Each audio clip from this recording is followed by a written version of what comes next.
Vamos a abrir la Biblia, Romanos, carta de Pablo a los Romanos.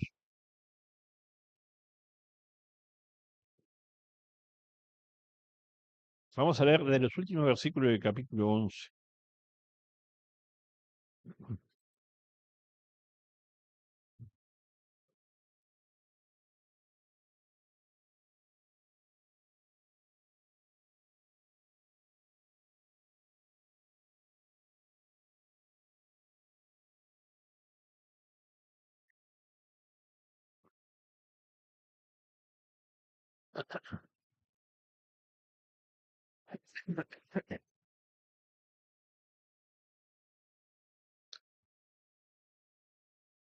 Vamos a leer del versículo 28 del capítulo 11 hasta el 12:2. Hasta el 12:3, 12:12.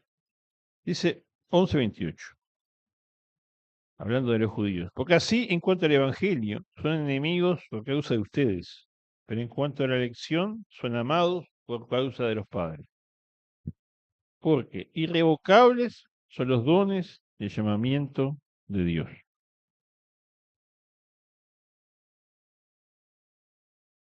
Pues como ustedes también en otro tiempo eran desobedientes a Dios, pero ahora han alcanzado misericordia por la desobediencia de ellos, así también estos ahora han sido desobedientes, para que por la misericordia concedida a ustedes, ellos también alcancen misericordia.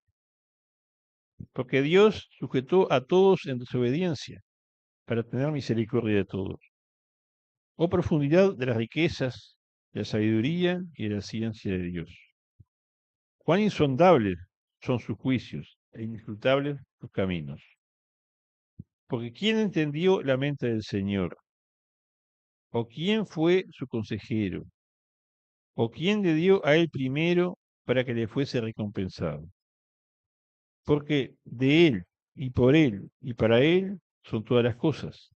A él sea la gloria por los siglos de los siglos. Amén.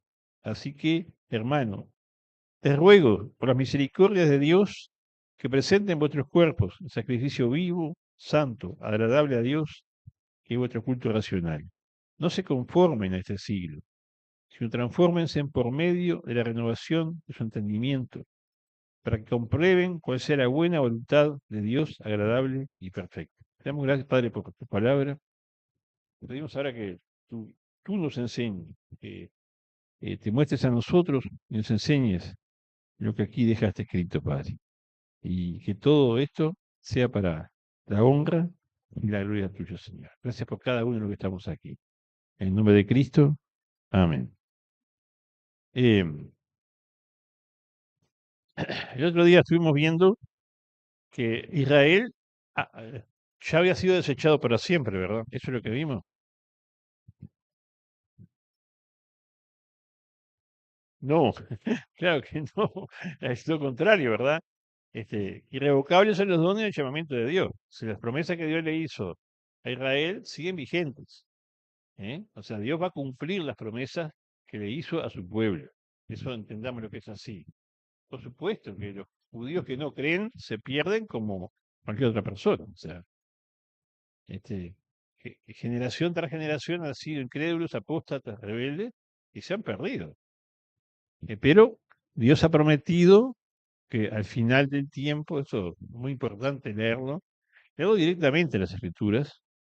Dios tiene un futuro para Israel, para Jerusalén, para todo eso está muy claro en la Escritura. Este, yo siempre insisto cuando hablo de esto, que cuando miramos la Biblia tenemos que entender que una cosa es el Antiguo Testamento de Israel, otra cosa es el Nuevo Testamento y la Iglesia. Que la Iglesia e Israel son cosas diferentes. Ustedes ven algunos escritores, buenos escritores, que hablan de la Iglesia en el Antiguo Testamento como si Israel fuera la Iglesia. Y, no, eso es un error, no es así. La Iglesia no está en el Antiguo Testamento. Es un misterio. Un misterio es algo que está en la mente de Dios que no ha sido revelado. El misterio fue revelado en el Nuevo Testamento, especialmente a través de Pablo, del apóstol Pablo. Así que Dios sigue teniendo un plan para Israel.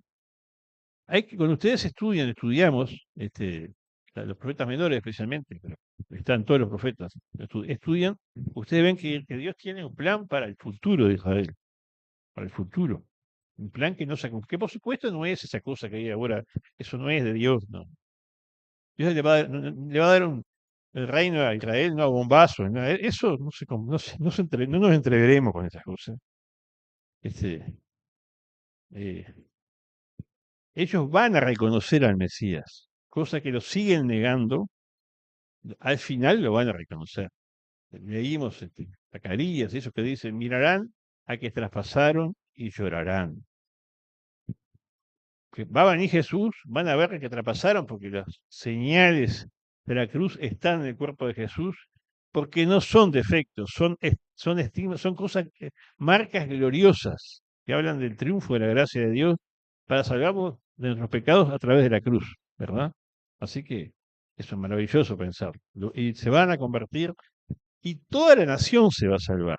Hay naciones que no se van a perder, pero la nación de Israel se va a salvar como nación y Dios, y va a reinar el Señor sobre Jerusalén, ¿verdad? E Israel va a estar va a ser la luz de las naciones, lo que no es ahora, va a ser la luz de las naciones, porque van a ser un pueblo redimido, convertido y espiritual.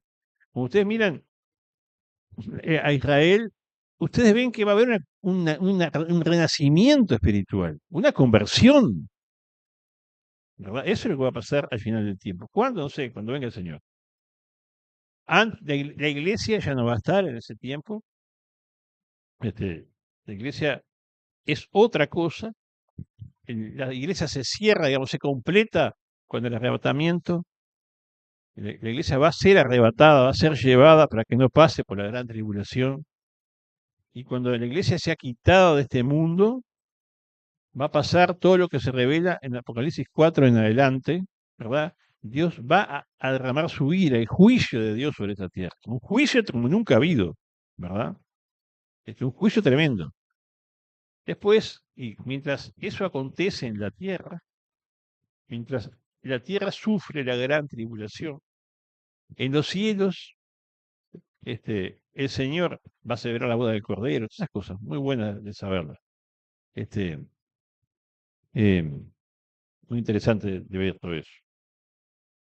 Entonces, pero claro, cuando los judíos han sido tan rebeldes, y Pablo dice tantas cosas de que se agarran de la ley del templo, que no quieren creer, que todas esas cosas que ven hablando, que a uno le parece, bueno, pues Israel ya fue. Dios dice, no, no, no fue. Por la rebeldía de ellos no hemos salvado, se han salvado ustedes, dice. ¿Verdad?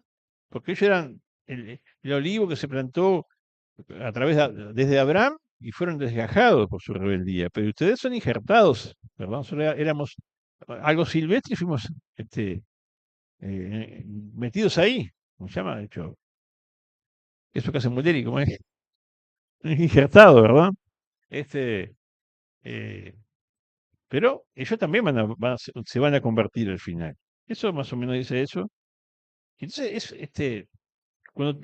y que recuerden todo lo que viene desarrollando la carta de Pablo a los Romanos, ¿verdad? Cuando habla de que el hombre está perdido, de lo que es, el hombre está perdido, que dice que el Evangelio es el poder de Dios para salvación, pero después va poniendo bajo condenación a todos, a los que conocen la ley y a los que no conocen la ley, a los religiosos, a los no religiosos, a los que nunca han escuchado el Evangelio, a cada uno, todos perdidos sin Cristo. Lo va desarrollando hasta que habla de lo que Cristo hizo en la cruz. Habla de que en nosotros no hay bien, ¿verdad? Pablo lo dice en el capítulo 7. Quiero hacer el bien, pero no puedo hacerlo. Hay otra ley de mis miembros. Y habla de un convertido, ¿verdad? Me convierto, soy nacido de nuevo. La nueva criatura, el nuevo hombre quiere hacer lo bueno, pero no puede hacerlo, ¿verdad? Porque hay una ley de mis miembros que no lo permite. Y se habla después que la vida cristiana es en el espíritu, ¿verdad? Y no es en la fuerza de la carne. Por eso tan bueno entender lo que Pablo dice en otros lugares. No ya yo, mas Cristo vive en mí. O sea, es el Espíritu Santo en nosotros el que tiene que gobernar. Mientras nosotros queramos hacer nosotros la voluntad de Dios, vamos a ser unos fracasados. Es Dios gobernando otra vez, gobernándonos, el Espíritu Santo en nosotros. no soy nada. Mientras yo me crea algo, mientras yo creo que tenga méritos, mientras yo me crea que soy mejor en algo, fracaso. El triunfo empieza cuando uno se da cuenta que no es uno, que es Cristo en uno, y que sea Cristo en uno, y yo no quiero ser nada, ¿verdad? Lo que estudié, lo que sé, lo que me capacité no sirve para nada.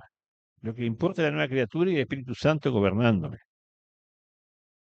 Eso es muy importante, ¿verdad? Eh, el orgullo hace que muchos se pierdan, porque no aceptan a Cristo por eso, y hace que muchos cristianos no crezcan, porque mientras pensamos que somos algo, no crecemos. Ah, pero mira que yo, mientras tú te creas que sos algo, no puedes, no eres nada. Todo lo que somos está contaminado. Este es un repaso, sí, bien somero, pero el viejo hombre no tiene arreglo. Espero que lo hayamos entendido eso. El viejo hombre no tiene arreglo, lo que somos de nacimiento no tiene arreglo, no tiene ese arreglo. No tienes cura, como dice Velázquez, como dice, no tienes cura, ¿verdad? No tienes cura. Lo que importa es la nueva criatura. Dios, y qué bueno saber eso. Dios no vino a reformar a las personas. Dios no vino a reformarte. No predicamos que las personas se reformen. Si lo hacemos, estamos mal.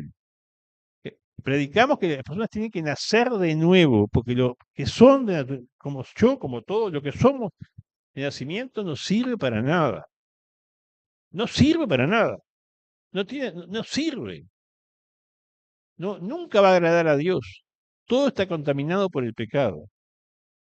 Hay que saberlo no solo teóricamente, sino realmente creerlo. Porque si lo creo, voy a ser como Pablo.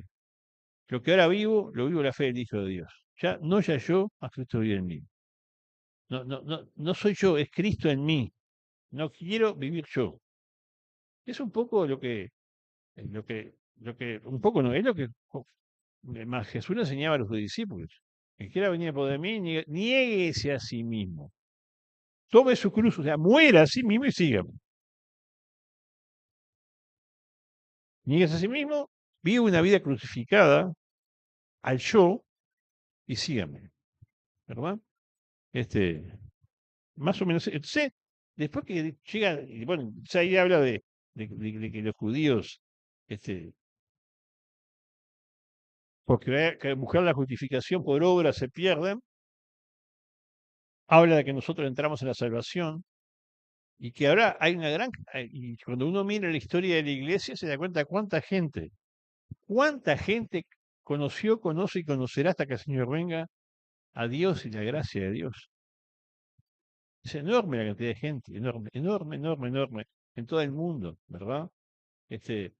Los que no tenían esperanza vinieron a tener esperanza. Los que no tenían promesas vinieron a tener promesas. Los que estaban por los caminos, ahí en cualquiera, el Señor vino y los metió al reino de Dios a prepo. Vamos, hay el huerto, vamos todos. Y el Señor, como los que primeros invitados no quisieron venir, estoy hablando de la parábola del Señor, el Señor nos invitó a todos nosotros. Y anda por las calles invitando gente, ¿verdad? ¿Cuántos? Cuando uno ve tanta gente que se convierte, porque el evangelio se predica de muchas maneras, muchos lo predican, a veces realmente no es totalmente fiel, pero se predica el evangelio, salvación por gracia, se predica a Cristo y la gente cree y se convierte, ¿verdad? Es uno habla con hermanos que han conocido el evangelio en otros lugares, estaban hundidos en las drogas y eso, y les cuentan que son cristianos y lo que creen y cómo luchan contra su pecado y lo que Dios ha hecho y las caídas, las levantadas. Y dice, el Señor está obrando por todas partes, está formando un pueblo, como decía una vieja canción, está formando un pueblo verdadero Israel. A ese pueblo pertenezco, ¿se acuerdan de esta canción? Por su gracia y su gran poder. Es vieja, pero está linda. No sos tan joven, Roberto. Tu Jorge, Dios, ¿te conoces? Sí. Bueno, entonces llegamos aquí, ¿eh? No la conoce, está muy buena. No sé si los músicos después la saben, pero no. ¿Te acuerdas de esa? No vamos a cantar. Después te explico, no. Entonces, dice el último versículo del capítulo 11. Dice, oh profundidades de las riquezas, la sabiduría y la ciencia de Dios. Cuán insondables son sus juicios, inescrutables sus caminos. ¿Por quién entendió la mente del Señor? ¿O quién fue su consejero? ¿O quién le dio a él primero para que le fuese recompensado?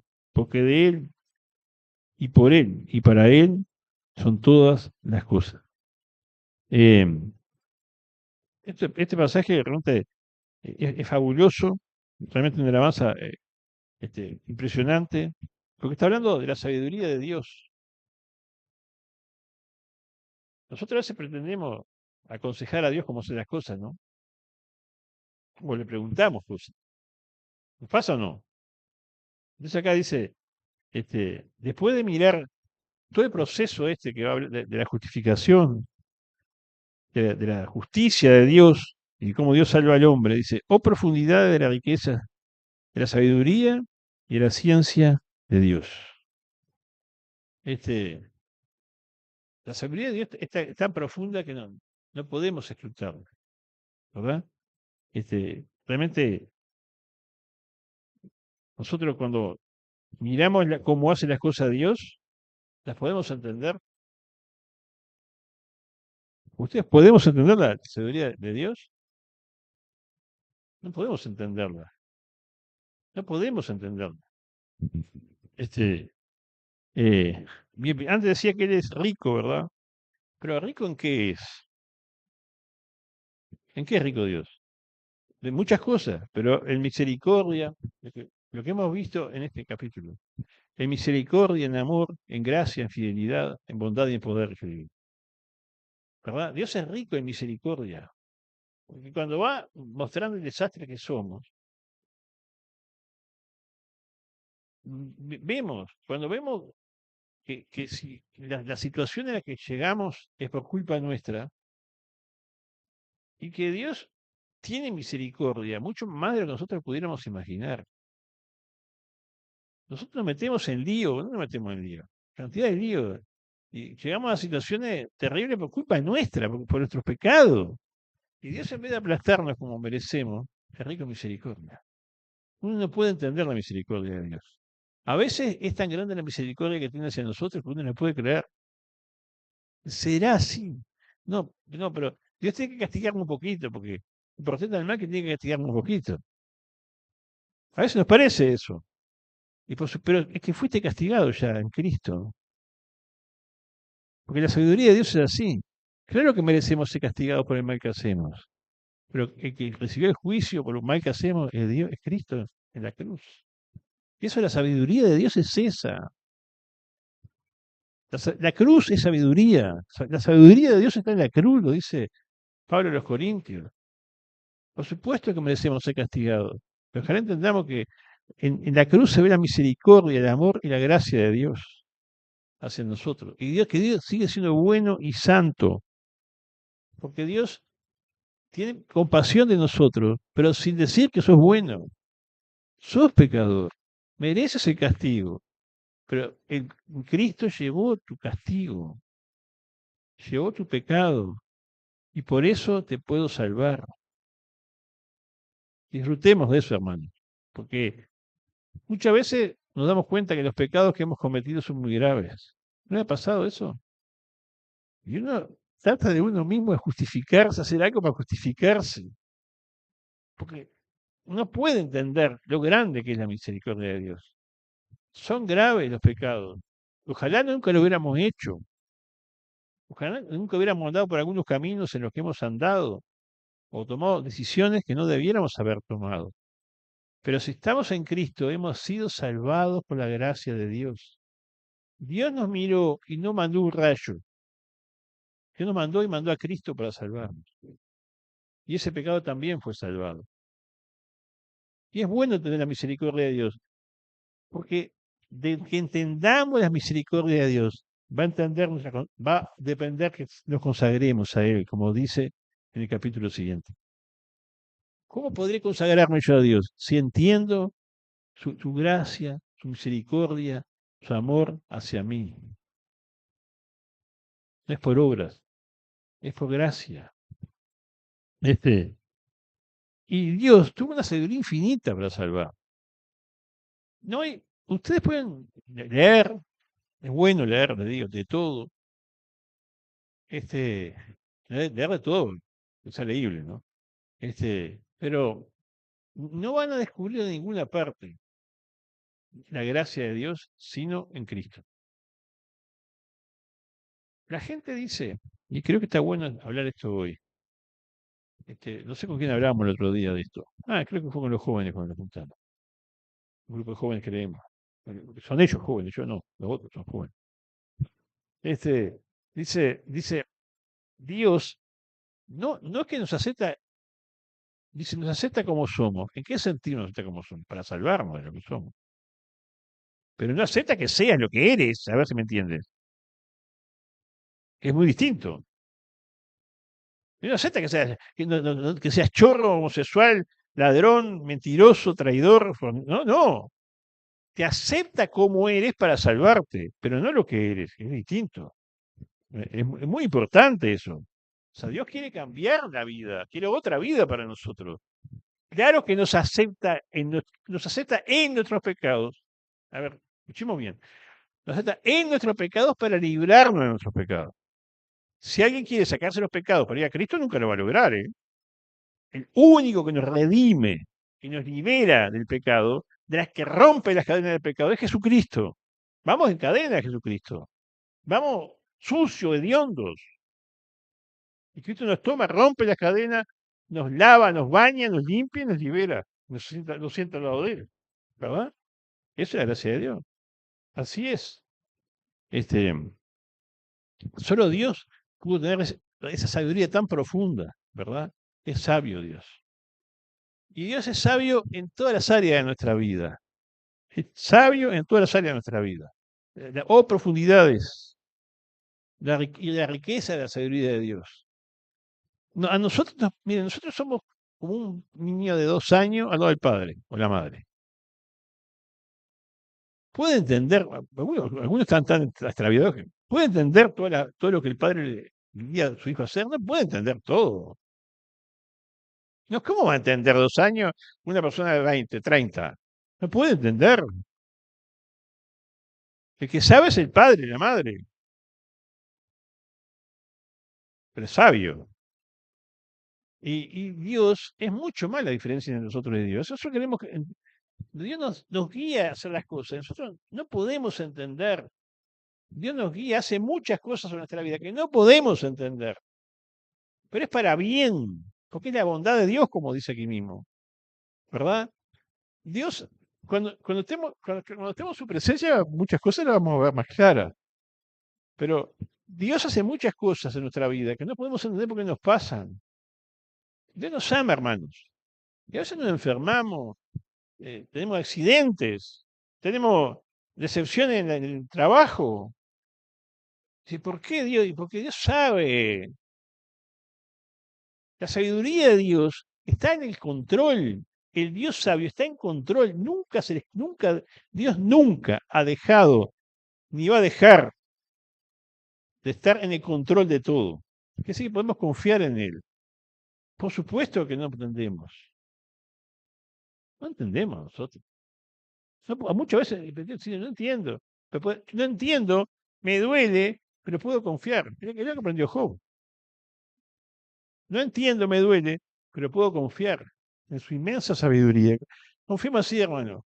Él nos dice que oremos y venimos y oramos a Dios, ¿verdad? Y no sabemos cómo pedir, lo que hablamos el otro día. A veces no sabemos qué pedir.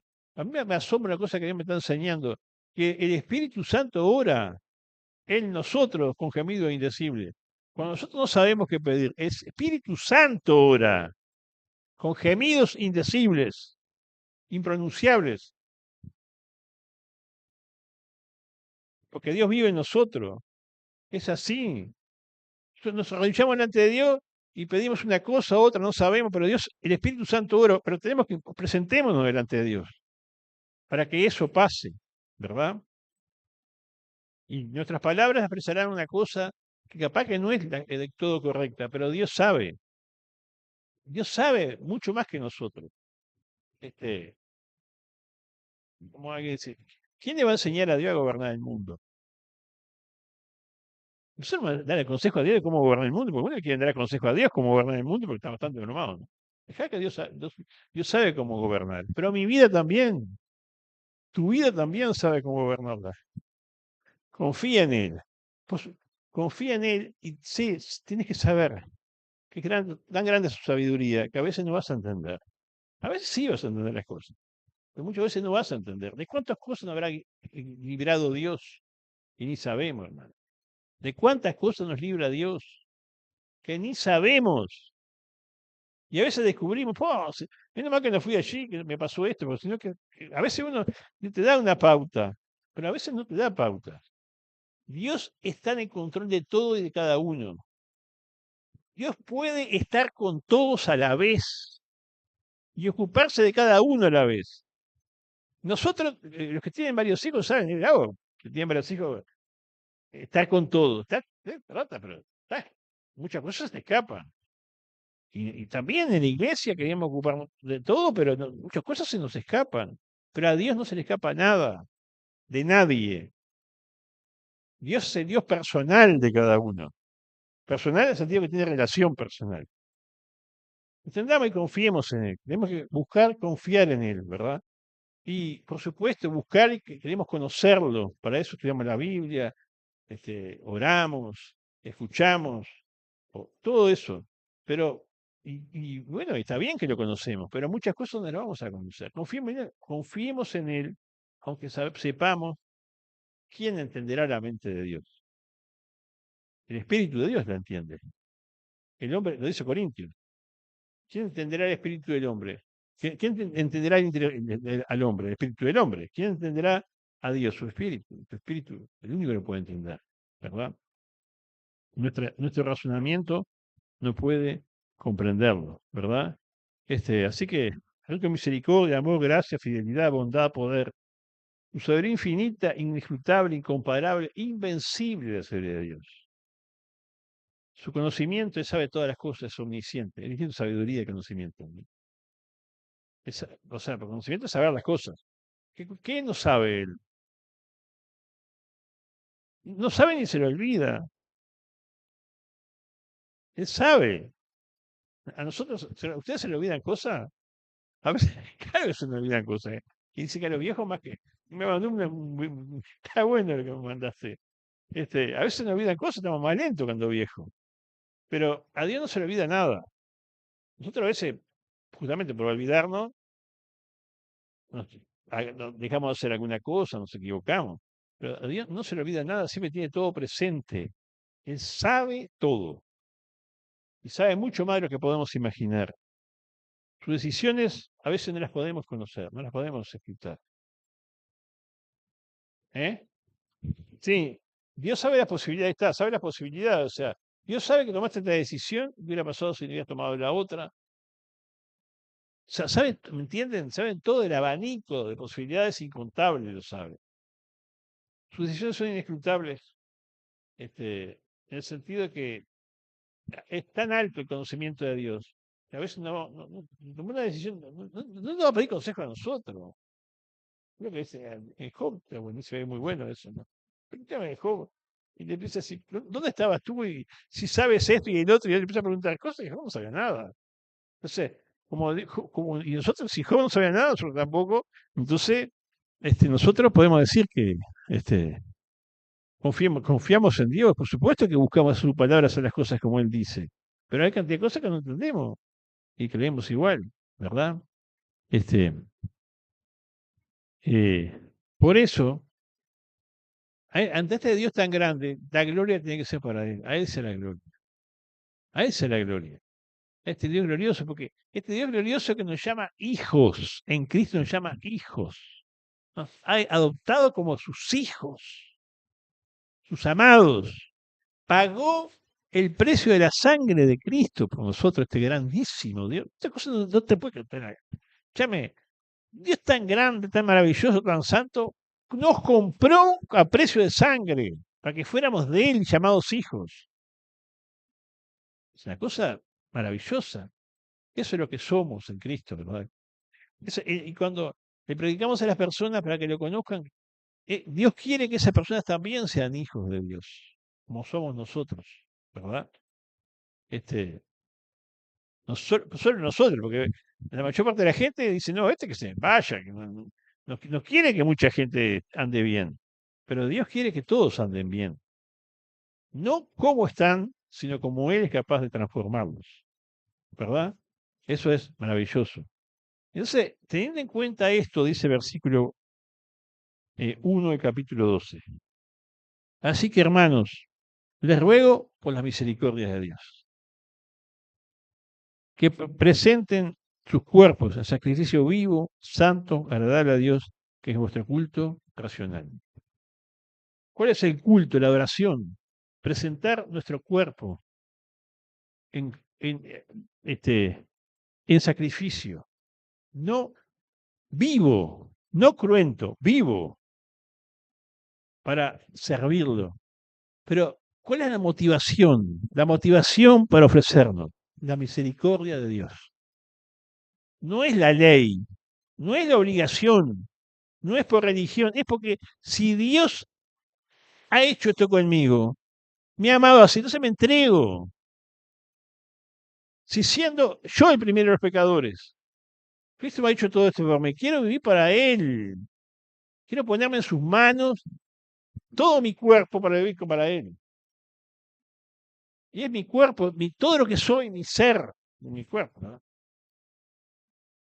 Que antes utilizaba para pecar, que muchas veces lo hago.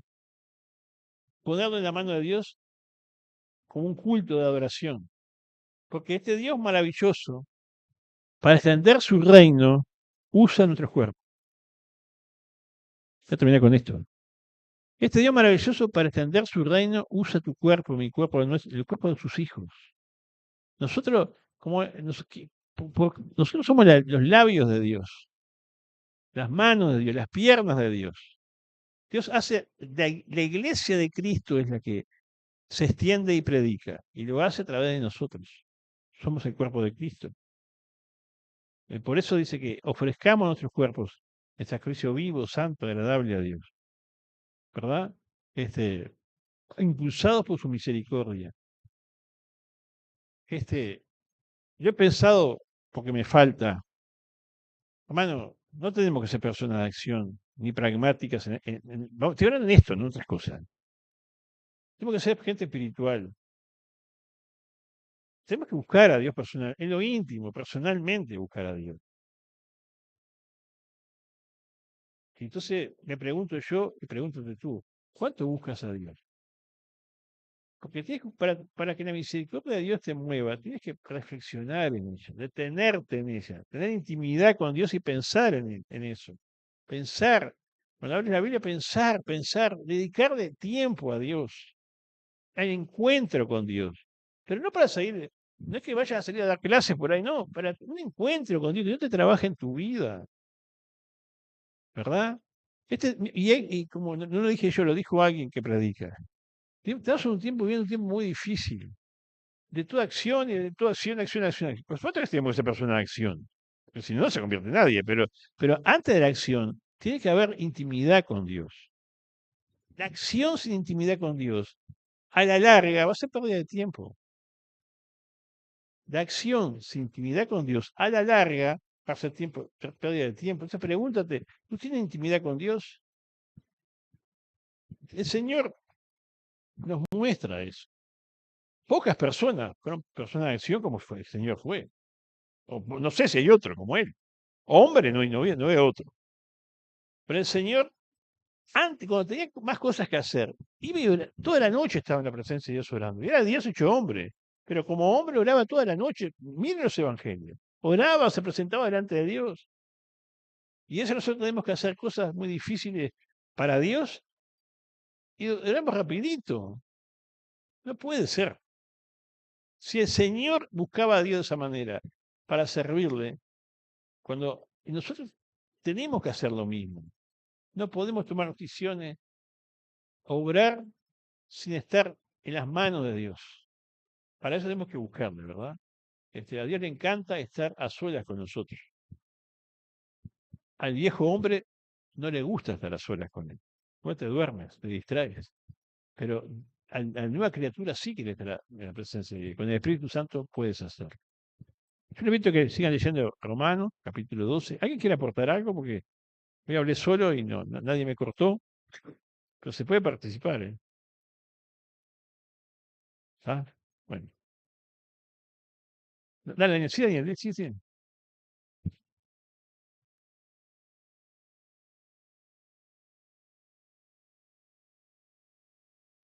¿Cómo? Ah, sí, no, por supuesto. Sí, sí, sí. Por supuesto. Por supuesto, pero me refiero a otra cosa, Daniel. Sí, y Reboot, y la Ramera, y muchos más, por favor. Namán, el sirio, muchos. No, no, pero yo no hablé de que no se conviertan los gentiles, sino de lo que es la iglesia, ¿verdad? Que la iglesia es el cuerpo de Cristo. Eso no, no, no. Israel es el siervo de Dios. La iglesia es el siervo, es el cuerpo, una cosa, el cuerpo de Cristo, la iglesia. Una cosa que también, una cosa que escapa de la mente. Nosotros, que uno uno se mira a sí mismo y dice, yo soy parte del cuerpo de Cristo con lo que soy. Y somos el cuerpo de Cristo. Y la iglesia, y Dios se muestra a través de la iglesia, que es un pensamiento último. Si no me mira mi señora, porque si me largo, me mata. Después me dice, es bueno que la esposa le diga a uno. Pero, sí,